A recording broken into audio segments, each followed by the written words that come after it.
In this video, we will talk about some measures that we can take against overfitting.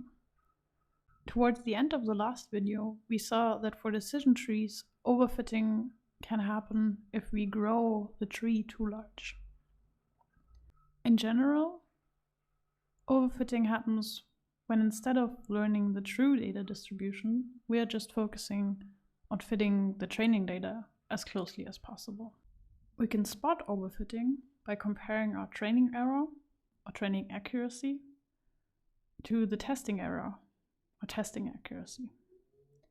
If we have a low training error, possibly even 0, while we have a relatively high testing error, then we are probably overfitting on the training data. Here you can see a plot for a typical overfitting scenario. We can see that our training performance continues to increase as we increase the number of leaf nodes or grow our tree larger. On the other hand, the test performance at some point starts to decrease again. And from this point on, we overfit our training data.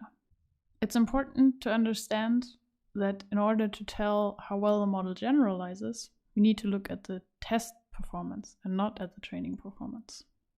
Sometimes we want to take measures against overfitting while training, and for this, we can use a validation set. But first, let's look at a couple of methods that prevent us from growing the tree too deep in the first place. If the distribution in our branch is already pure, then there's no need to split further.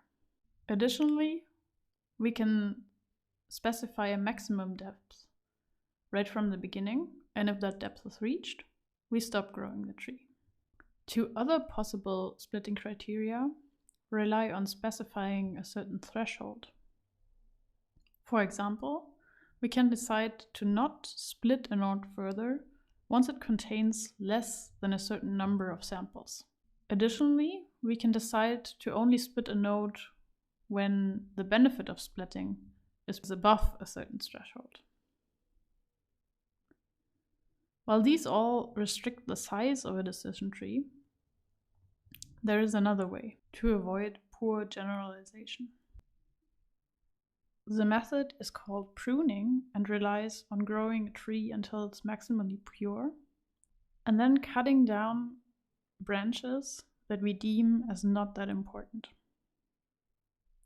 Since both of these approaches rely on restricting the size of branches, they are sometimes even called post-pruning and pre-pruning. For the second approach, we require a validation set. A validation set is created by further splitting down the data that we have already split into training set and test set. The validation set will be part of the original training set. Now we use the training set to build the tree, the validation set to prune the tree after it has been built in a way so that all leaf nodes are pure. And finally, we use the test set to evaluate our model. Often, it is the case that the validation set will be 1/3 of the training set. It is very important that we do not use the test set for pruning the tree, because that kind of would be cheating. Since then, the test set has some kind of influence on the final model, and that should never be the case. So how does pruning work? Let capital T be a decision tree, and small t be one of its inner nodes. If we decide to prune tree T with respect to node T, that means that we delete all the descendants of T, but not the node itself. So the result of pruning a node T is as follows. If this right here is the original tree, and this is the subtree rooted at node T, then the pruned tree will just have only the node T instead of the subtree rooted at node T. In order to figure out at which nodes we are going to prune, we use the validation set. We calculate an error over the complete original tree. Then we iterate through all the nodes T and calculate the error for the tree pruned at node T. We prune the tree at the node that yields the highest error reduction and repeat this until we can't find a node anymore that leads to an error reduction. After we are done with pruning, we reunite our training and validation data. A method based on decision trees, but not as prone to overfitting, and therefore kind of another measure against overfitting as well, are random forests. Here, we use not only one decision tree, but a bunch of them. This is also called an ensemble. If you want to label a new data point, what we do is we just evaluate all the trees and let them do a majority vote. So far, the algorithm to train a decision tree has been pretty deterministic. So in order for a random forest to make sense, we need to introduce some variance. And there are two ways to do that. First, we do not use the whole training set to beat each of the trees, but instead we build each tree from a bootstrap sample. And bootstrap samples are created by randomly drawing n samples from a set of n samples with replacement. Sampling in this way yields roughly 63% for each of the trees. Secondly, we basically build our trees the same way as before.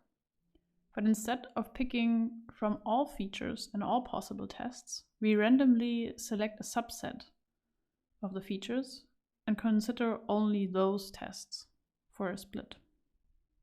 By using only a subset of the training data and a subset of the features for building the trees, the individual trees cannot overfit like a single decision tree. Therefore, there's no need for pruning here. The number of features we use for splitting is a hyperparameter for a random forest. If we choose d too small, we will essentially throw away a lot of our information by not using most of the features. On the other hand, if we choose d too large, then our trees will be very similar, and then random forests don't have much advantage over a single decision tree. So the answer is somewhere in between, not too small, not too large. This is a classic example where cross-validation can help us, but this concept will be left for the next lecture. Going back to our example from the beginning, this is what the decision boundaries for a random forest of 1,000 trees look like.